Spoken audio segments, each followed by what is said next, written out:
Hello, and welcome to our new series, where we journey through the pivotal moments of world history that have shaped our present day.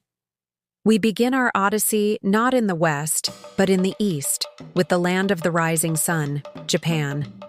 In the mid-16th century, Japan was a land ablaze, a realm fractured by a century of conflict known as the Sengoku Jidai, the Age of Warring States. Daimyo, powerful feudal lords, battled for supremacy, their samurai armies clashing across the islands. Into this maelstrom of chaos sailed the outsiders. Portuguese merchants arrived, bringing with them a revolutionary and deadly technology, the matchlock gun, the arquebus. But they weren't alone. They were accompanied by Jesuit missionaries, men like Francis Xavier, who carried with them a new and unfamiliar faith: Christianity. This arrival of Westerners and their ideas coincided with a period of intense consolidation. The old order was crumbling, and from the ashes rose three figures who would forever change the course of Japanese history: the three great unifiers. First came the ambitious and ruthless Oda Nobunaga. He embraced the new firearms, using them to gain a crucial edge over his rivals, and he showed a degree of tolerance towards the Christians, seeing them as a useful counterweight to the powerful Buddhist monasteries. Nobunaga's dream of unifying Japan under his rule was cut short by betrayal, but his vision lived on. His most loyal general, Toyotomi Hideyoshi, a man of humble birth, rose to complete what Nobunaga had started. Hideyoshi was a brilliant strategist and politician. He continued the unification process, but grew increasingly suspicious of the foreign faith. He saw Christianity's allegiance to a foreign power, the Pope, as a potential threat to his own authority, leading to the first edicts against it. After Hideyoshi's death, the final, decisive struggle for power was at hand. In the year 1600, at the legendary Battle of Sekigahara, two great armies representing the last vestiges of the warring states clashed. The victor was the patient and cunning Tokugawa Ieyasu. 3 years later, in 1603, he was declared shogun, establishing a dynasty that would rule Japan for over 250 years from its new capital in Edo, the city we now know as Tokyo. The Tokugawa shogunate ushered in an unprecedented era of peace and stability. To maintain this hard-won peace, Ieyasu and his successors implemented a rigid social hierarchy, freezing the classes of samurai, farmer, artisan, and merchant. But their most profound policy was one of near-total isolation, known as sakoku.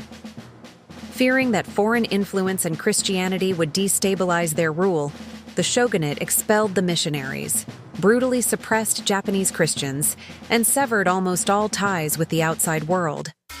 For 2.5 centuries, Japan turned inward. The only window to the west was a tiny man-made island in Nagasaki harbor called Dejima, where a small contingent of Dutch traders was permitted to conduct limited business. But this isolation was not stagnation. Far from it. This long peace fostered a remarkable cultural blossoming.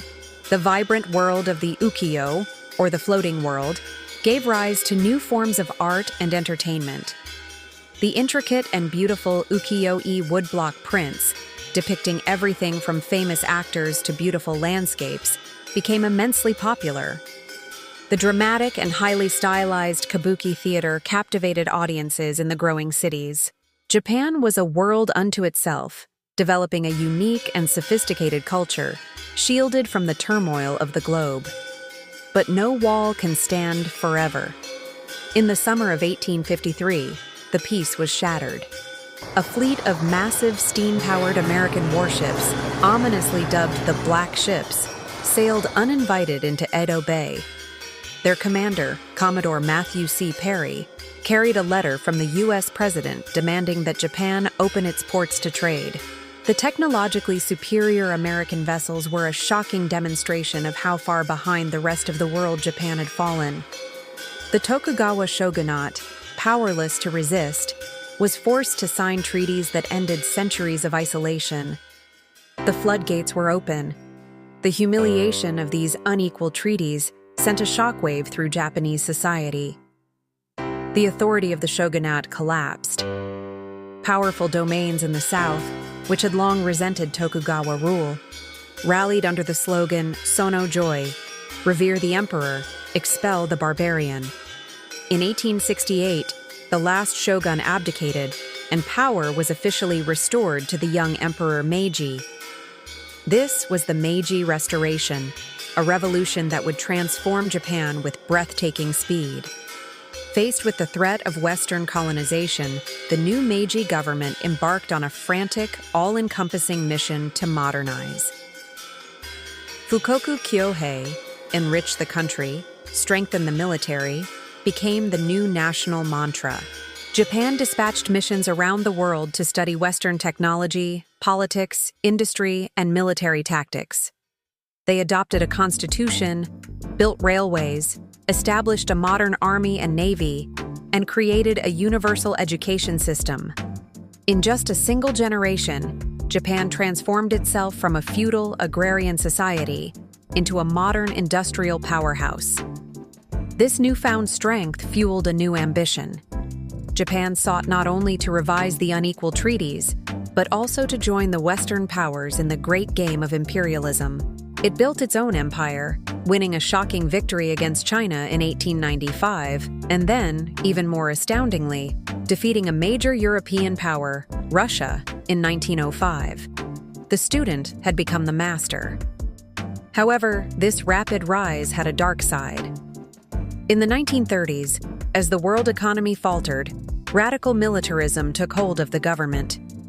The military, acting with increasing autonomy, pushed Japan into a full-scale invasion of China in 1937, marking the beginning of the Second Sino-Japanese War. This expansionist drive ultimately led Japan to an alliance with Germany and Italy, and its fateful decision to attack the United States at Pearl Harbor in 1941, plunging the nation into the vast devastation of World War II. The war ended in August 1945, after the atomic bombings of Hiroshima and Nagasaki, with Japan's unconditional surrender. The empire had crumbled, its cities were in ruins, and its people faced an uncertain future. From the ashes of total defeat came a remarkable rebirth. Under a 7-year Allied occupation led by the American General Douglas MacArthur, Japan was fundamentally remade. It was demilitarized, its emperor was stripped of divinity, and reduced to a symbolic figurehead, and a new democratic constitution was enacted. Article 9 of this constitution famously renounced war as a sovereign right, establishing pacifism as a cornerstone of the new Japan. With its military ambitions extinguished, the nation turned its entire energy toward economic recovery. What followed was nothing short of a miracle. Fueled by a combination of government policy, a strong work ethic, and technological innovation, the Japanese economy soared. By the 1960s, Japan was a global leader in electronics, automobiles, and manufacturing. Brands like Sony, Toyota, and Honda became household names around the world. The period of rapid growth, from the post-war Showa era into the prosperous Heisei era, cemented Japan's status as an economic superpower. Today, in the current Reiwa era, Japan faces new challenges: an aging population, economic competition, and a complex geopolitical landscape. Yet, it remains a pillar of global democracy and a cultural beacon. From anime and manga to its world-renowned cuisine and minimalist design, Japan's soft power and cultural influence are felt across the globe. The story of Japan, from the age of the samurai to its modern resurgence, is a powerful epic of isolation and engagement, of destruction and rebirth, of tradition and relentless innovation. It is a testament to the incredible resilience and adaptability of a nation that has repeatedly risen, like the sun itself, to meet the dawn of a new era. Thank you so much for joining us on this first leg of our historical journey. If you found this story as fascinating as we do, please hit that like button, and be sure to subscribe and turn on notifications so you don't miss the next chapter in our series. We'll see you next time.